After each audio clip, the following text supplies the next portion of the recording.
you know, I ask people like, so what is your relationship? And they'll say things like, well, I'm in an open relationship. It's very spiritual. I have a, you know, I'm a woman. I have 2 men friends that I have sex with, and then a third that watches my children when I'm with them. And then it's like, well, does that work out for you? And they're like, oh yeah, it works out. So it's like, okay, back to therapy.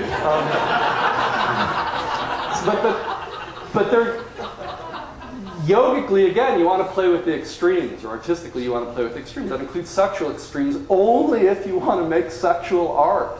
It's not for everybody. I mean, I don't know, do you know any really good musicians? Do you know what it takes to be a really good musician? Do you know how much you have to practice just to be spontaneous?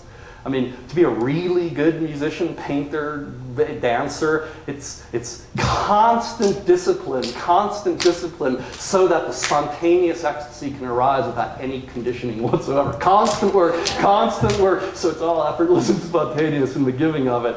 Is that how you want to approach your sexuality? Karmically, that's how I had to. I don't know. Maybe I won't have to again. Maybe I will.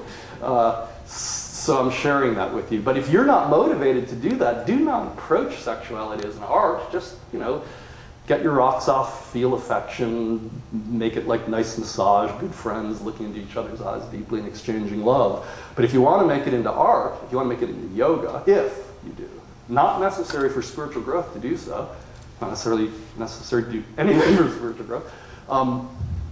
If you want to make it into an art, you must be able to play the extremes through the body. All extremes, all sexual extremes. Not because sexual extremes are good. It's just like if you're a musician, you want to practice the extremes of a scale on a guitar and a piano. You've got to play. You've got to go, oh, can't do that. That's my boundary there. You push the edges. So artistically, sex is the same thing. Now again, not all people are up to that. Not all people have the fortitude, the disposition, the perversion to create art out of their sexuality. Just like most don't through music or painting. But everyone here wants to practice, I'm guessing. So what I'm trying to say is, if you want to practice sexually, what that means to me is making art out of your sexuality, not therapy. You must do therapy too, that's your business.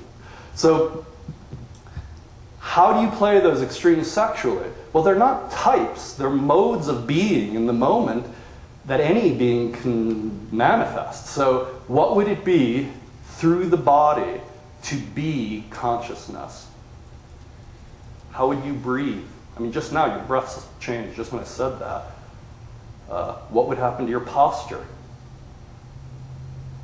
If you were making love, full-fledged sexual intercourse, let's say, and let's say you were doing your best to offer the art of eternal, unchanging consciousness through your body, breath, and mind, how would that look?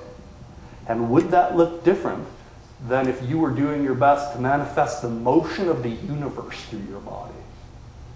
Would they be different? That's why you need therapy. They fucking better be different. You know? I mean, if your body can't, you need to beat your body, tenderize your body, take it through the scales, the painting, do whatever practice you need to do so you could be the wind, the sun, the stars, the cosmic, you know, flow of life at any time you want. And so responsive, the light, the feminine, is responsiveness. So if someone touches you,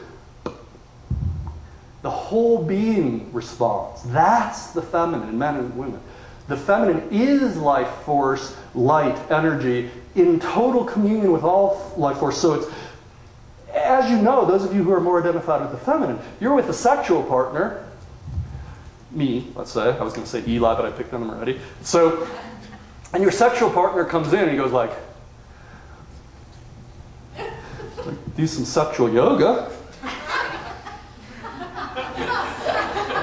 Okay?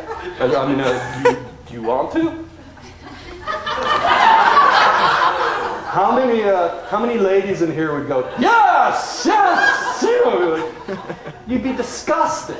You'd be turned off. Or, you know, I might be exaggerating, but you'd be going, yeah. you know what I'm saying? So, why? Why? How about if he's sincere? How about if this guy's genuinely sincere? Well, therapeutically, it doesn't make sense. Therapeutically, you would go, well, yes, there's a part of me that wants to have sex. There's another part of me that when you do this, I feel this way, think this way, I want to do this. And can you repeat that back to me so I can make sure that you understand what I'm trying to say? And you have a kind of full spectrum communication about sexuality. Nobody wants to fuck each other, let alone surrender as the cosmic being in the body. So how does that which never changes, but not philosophically, you have to feel it in the moment, how does that come through that which changes your body, your breath, your mind? That's the masculine side of sexuality, man or woman. How do you transmit, like, boom,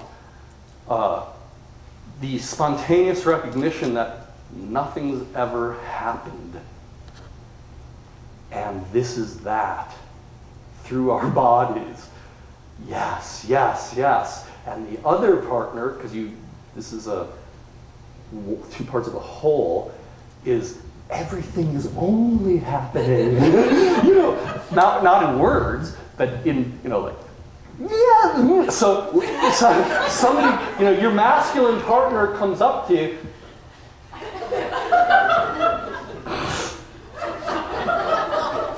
I'd like to do a yogic sexual practice now.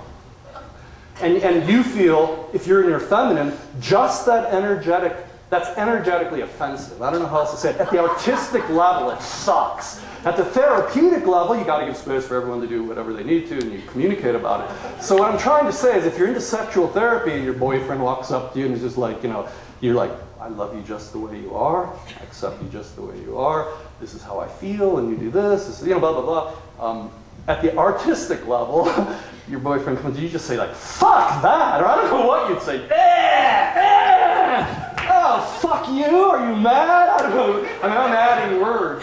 But it's an artistic drama. And then if his strength, and I'm using him and her, it could again be two men, two women, it's totally gender independent.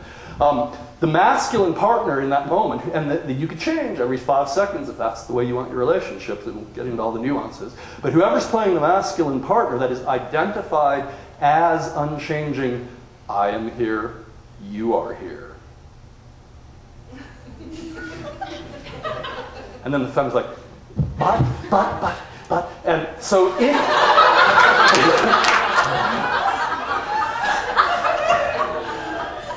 So here's this guy, he's sincere, he's trying, he wants to practice, but he's energetically,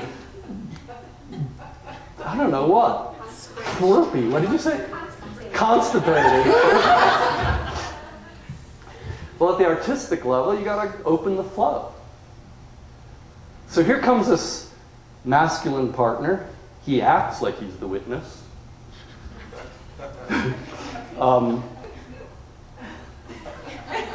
I'd like to have sex with you, but would you please calm down first?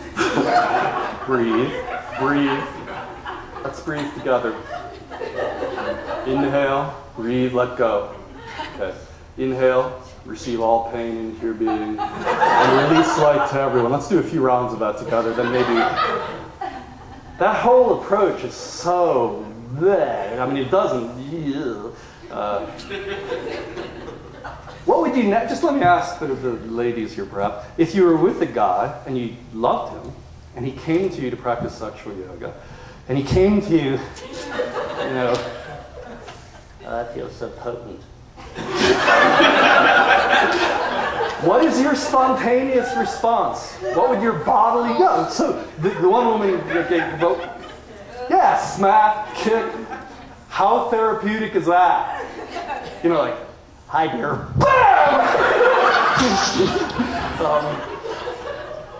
Not recommended for therapy. Bad. But for art, necessary.